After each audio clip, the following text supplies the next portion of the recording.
നിങ്ങളുടെ ഇഷ്ട പരമ്പരകൾ എക്സ്ക്ലൂസീവായി സൺ നെക്സ്റ്റ് ആപ്പിലൂടെ തികച്ചും ഫ്രീ ആയി. ഇപ്പോഴേ ആപ്പ് ഡൗൺലോഡ് ചെയ്യൂ. ഇതാരാ? അഞ്ജന മോളോ? എന്താ മോളെ? മോള് പറഞ്ഞു പേനയും ബുക്കും വേണോ? ഏയ്, അതൊന്നും വേണ്ട. മോള് പറയുന്നതൊക്കെ എനിക്ക് മനസ്സിലാകും. പറഞ്ഞു. ഓ, രൂപേഷും ദർശനയും വഴക്കാണല്ലേ? അതാണ് മോളുടെ പരാതി. അതെ, രൂപേഷ് പണ്ടേ ഇങ്ങനെയാ. ചില നഴ്സറി പിള്ളേരെ പോലെ ചെറിയ കാര്യം മതി പിണങ്ങാൻ. മോൾ അതൊന്നും കണ്ട് വിഷമിക്കണ്ട. പാവം കുഞ്ഞല്ലേ, അവര് തമ്മില് പിണങ്ങിയിരിക്കുന്നത് കണ്ടപ്പോ ഇവൾക്ക് വിഷമായി.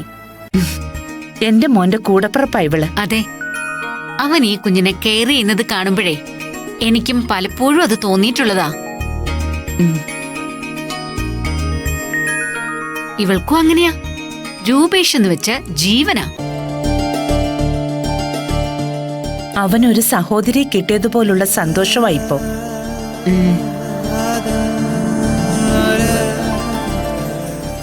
ഇവിടെ ഇരിക്കെ. മോൾക്കിപ്പോ രണ്ടുപേരും തമ്മിലുള്ള പിണക്കം മാറ്റണം. അത്രയല്ലേ ഉള്ളൂ. അത് ഞാൻ മാറ്റിത്തരാം. പോരെ?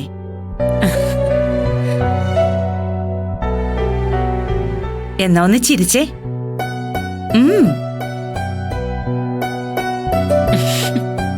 എന്നാലേ നിങ്ങൾ പോയി രണ്ടുപേരെയും ഞാൻ വിളിക്കുന്നു എന്ന് പറ. ചെല്ലേ.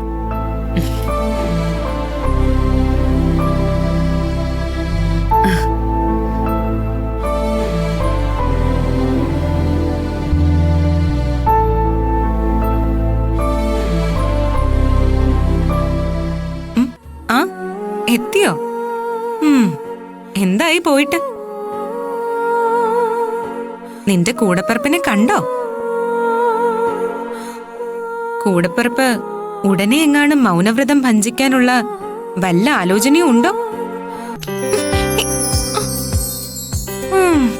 എന്നാലും എന്റെ നകുലം പോലീസേ, ഇത് വല്ലാത്ത ചതിയായിപ്പോയി. എന്റെ കൂടെ നിൽക്കുന്ന ഒരു അനുജത്തിയെ തരുന്നതിന് പകരം ഭർത്താവിന്റെ പക്ഷം പിടിക്കുന്ന ഒരു നാത്തൂനെയാണല്ലോ എനിക്ക് തന്നിട്ട് പോയത്. സന്തോഷം.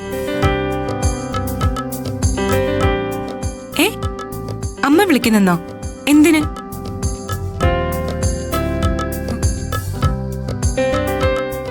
ഞാനേ ഇവിടെ ഒരു അർജന്റ് ജോലിയില്ല. ഞാൻ പിന്നെ വരാം.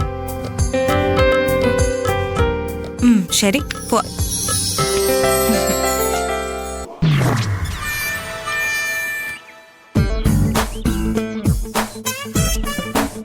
ദർശനം വിളമ്പിത്തരാന്ന് പറഞ്ഞപ്പോ അതങ്ങ് സമ്മതിച്ചിരുന്നെങ്കിൽ അപ്പോഴേ പിണക്കം അങ്ങ് മാറിയനെ. എന്റെ ഈ ബുദ്ധിക്ക് അത് തോന്നിയതുമില്ലല്ലോ. ഇങ്ങനെ ബുദ്ധിയില്ലാത്ത ഒരുത്തൻ. ഇതൊക്കെ കൊണ്ടായിരിക്കും കോളേജ് പിള്ളേര് പ്രേമിച്ച് കല്യാണം കഴിക്കുന്നത്. എനിക്കതും തോന്നിയില്ലല്ലോ. തോന്നാൻ ഞാൻ കോളേജിൽ പഠിച്ചല്ലേ പറ്റൂ. ഈ അമ്മയും അച്ഛനും എന്നെ കോളേജിൽ പഠിപ്പിക്കാത്തത് വലിയ തെറ്റായിപ്പോയി.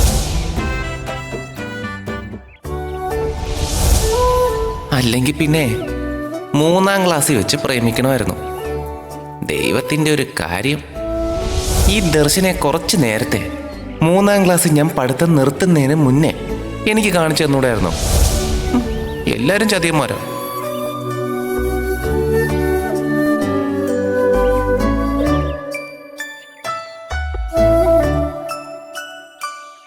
മോൻ ഇവിടെ ഒന്ന് നിൽക്കാണോ? ഞാൻ എവിടെയല്ല നോക്കി. എവിടെയെങ്കിലും നോക്കിയാ എന്നെ എങ്ങനെ കാണാനാ? ഞാൻ ഇവിടെ നിൽക്കല്ലേ. ആള് പതിവില്ലാതെ ചൂടിലാണല്ലോ. അപ്പച്ചി, ഞാനൊരു കാര്യം ചോദിച്ചാ സത്യം പറയോ? വേണ്ട. മോൻ ഇപ്പൊ എന്നോട് ദേഷ്യപ്പെട്ടല്ലേ, അതുകൊണ്ട് വേണ്ട. അപ്പച്ചി, ഞാൻ അപ്പച്ചിയോട് ദേഷ്യപ്പെട്ടതല്ല. ഞാനിപ്പോ എന്തൊക്കെയാ പറയുന്നതെന്ന് എനിക്ക് തന്നെ അറിയാൻ വയ്യ. അതെന്താ അപ്പച്ചി അങ്ങനെ? അല്ല, ഈ അപ്പച്ചിയും മാമനും തമ്മില് എന്തെങ്കിലും പിണങ്ങിയിട്ടുണ്ടോ? ആഹാ, പിണങ്ങിയിട്ടുണ്ടോന്നോ? മോനെ, ജീവിതമാവുമ്പോ ഭാര്യയും ഭർത്താവും തമ്മില് പിണങ്ങുക ഇണങ്ങുക ഒക്കെ ചെയ്യും. ഉം. ദാമ്പത്യ ജീവിതത്തിന്റെ അടിത്തറ തന്നെ ഇങ്ങനെയുള്ള ചെറിയ ചെറിയ പിണക്കങ്ങളും ഇണക്കങ്ങളും ഒക്കെയാ. പക്ഷേ അതിനൊക്കെ പരിധിയുണ്ട്, അത് നോക്കിക്കോണം. അപ്പച്ചി, എന്റെ നെഞ്ചില് വലിയൊരു പാറക്കല്ല് വെച്ചിരിക്കുന്ന പോലെ ഒരു ഭാരം. അതെന്താ അങ്ങനെ? അതോ, അതെന്റെ മോന്റെ മനസ്സില് ചതിയും വഞ്ചനയും ഒന്നുമില്ലാത്തതുകൊണ്ടാ.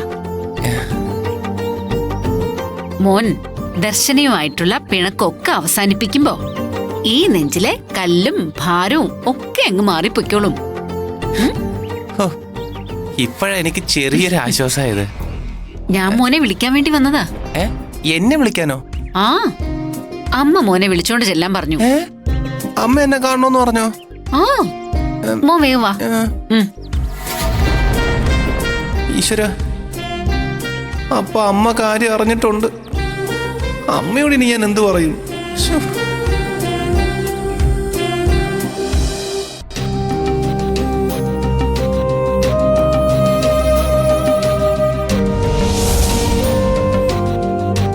അമ്മേ, എവിടെ? ഇപ്പൊ വരും. ഇപ്പൊ വരും.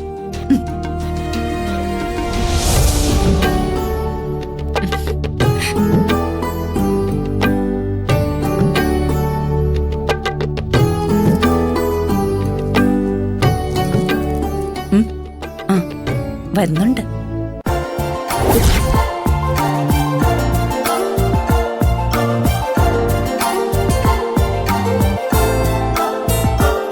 അമ്മേ, ഇപ്പൊ വേദന കുറവുണ്ടോ? നന്നായിട്ടുണ്ട്.